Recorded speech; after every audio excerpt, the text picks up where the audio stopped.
Hello മക്കളെ, ഞാനേ ഇവിടെ ഒരു ഒത്തമൂട് ചീനിക്കമ്പ് വെച്ച് കേട്ടോ. അത് 2 മഴ പെയ്തപ്പോൾ ഇവിടെ എല്ലാം കാട് കയറി കേട്ടോ, വൃത്തികേടായി. ഞാനും ജാനുവും കൂടെ ചെയ്തതാ. ഞാനും ജാനും കൂടെ ചെയ്തത്. ജാനും ഇപ്പോൾ കിടന്ന് ചുമയ്ക്കുന്നത്, അതുകൊണ്ടാണ് ജാനു വരാഞ്ഞത്. ഞാനിത് ചിക്കാന്ന് വിചാരിച്ച് ഇവിടെയൊക്കെ പോച്ച ചെത്തി. നാളെ വേറൊരു ജോലിയുണ്ട്, അതുകൊണ്ട് ഞാൻ വിചാരിച്ച് ഇതൊന്ന് ചിക്കി വൃത്തിയാക്കിയിട്ടിട്ട് പോകാമെന്ന് കരുതി. അതുകൊണ്ട് ചിക്കാൻ വന്നതാണ്. നിങ്ങൾ കാണാൻ നമ്മളവിടെയൊക്കെ ചീനി എന്നാണ് പറയുന്നത്, നിങ്ങളൊക്കെ അവിടെ എന്താ പറയുന്നതെന്ന് അറിയില്ല. ചില കപ്പയെന്ന് പറയും, ചിലയിടത്ത് മരച്ചീനി എന്ന് പറയും, അങ്ങനെ പല പല പേര് പറയും. ഞാനത് ചിക്കി മണ്ണൊക്കെ വെട്ടിയിട്ട് കൊടുക്കാമെന്ന് കരുതി വന്നതാണ്.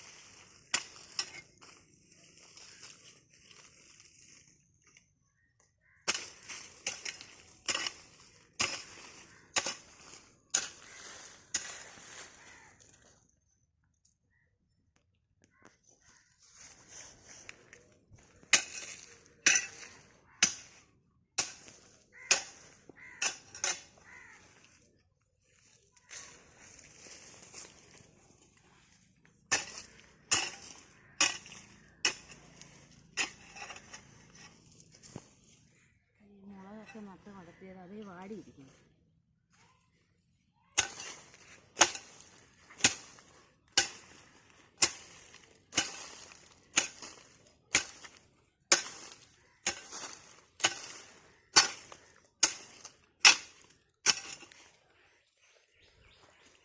ഇനി ഞാൻ വിത്ത് മൂടിയിട്ട് കാണിച്ചു തരാം. കപ്പയുണ്ട്, ചേമ്പുണ്ട്, വാഴയുണ്ട്. കുറച്ചും കൂടെ കപ്പയാ. അതെല്ലാം പന്നി കൊണ്ടുപോകും. കഴിഞ്ഞ ദിവസം ഞാൻ ചെയ്തായിരുന്നു, എല്ലാം പന്നിയാണ് കൊണ്ടുപോയത്. ചേമ്പാണ്.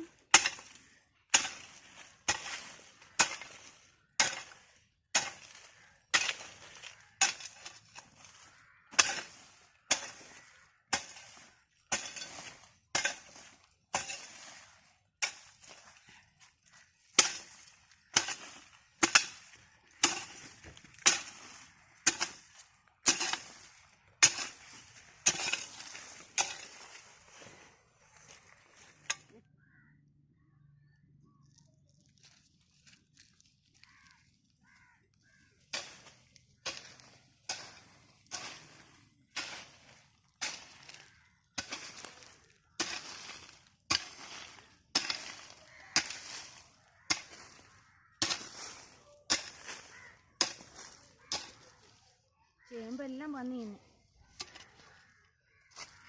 ചേമ്പോനെ മക്കളുമാരെ, ഞാൻ അമ്മച്ചി ഇതെല്ലാം കിളച്ച് വെച്ച്. അമ്മച്ചി ഒരു വീട്ടിൽ ജോലിക്ക് പോയിക്കൊണ്ടിരുന്നേ, ആ ജോലി പോയി. 10-20 ദിവസമായിട്ട് ജോലിയൊന്നും ഇല്ലായിരുന്നു മക്കളെ. വിഷമിച്ചിരിക്കുമ്പോഴേ ഇന്നലെ ഒരാൾ വിളിച്ച് ജോലിക്ക് നാളെ ചെല്ലാം. അപ്പോൾ നമ്മൾ നോക്കിയപ്പോൾ ഒരു 10 മൂട് കമ്പ് വെച്ച്. അത് പന്നി കണ്ട് പോകുമെന്നറിയാം, എന്നാലും വിഷമമില്ല. ഞാൻ കഷ്ടപ്പെട്ടല്ലേ. ഞാൻ മാത്രമല്ല, എൻ്റെ മരുമോളും സഹായിച്ച്. പിന്നെ കഴിഞ്ഞ വർഷം ഒരു 2000 രൂപ കൊടുത്ത് 2 ദിവസം ജോലി കഴിച്ച് ഒരു 10-50 മൂടി കമ്പും 3-4 ചേമ്പും ചേനയൊക്കെ നട്ട്. എല്ലാം പന്നി കൊണ്ടുപോയി. ചേന എടുത്തില്ല കേട്ടോ. ചേന അവർക്ക് വേണ്ട, ചോറിയും ഒന്നും. ബാക്കിയെല്ലാം കൊണ്ടുപോയി. ഇപ്പം പിന്നെ ഇപ്രാവശ്യം ഞാൻ ആർക്കും പൈസ കൊടുത്തില്ല, ഞാൻ തന്നെ ചെയ്തു. അതുകൊണ്ട് പിന്നെ പന്നി കൊണ്ടുപോയാലും സങ്കടമൊന്നുമില്ല കേട്ടോ. എനിക്ക് അമ്മയ്ക്ക് മക്കളമാരുടെ സപ്പോർട്ടും സഹായം ഉണ്ടാവണം.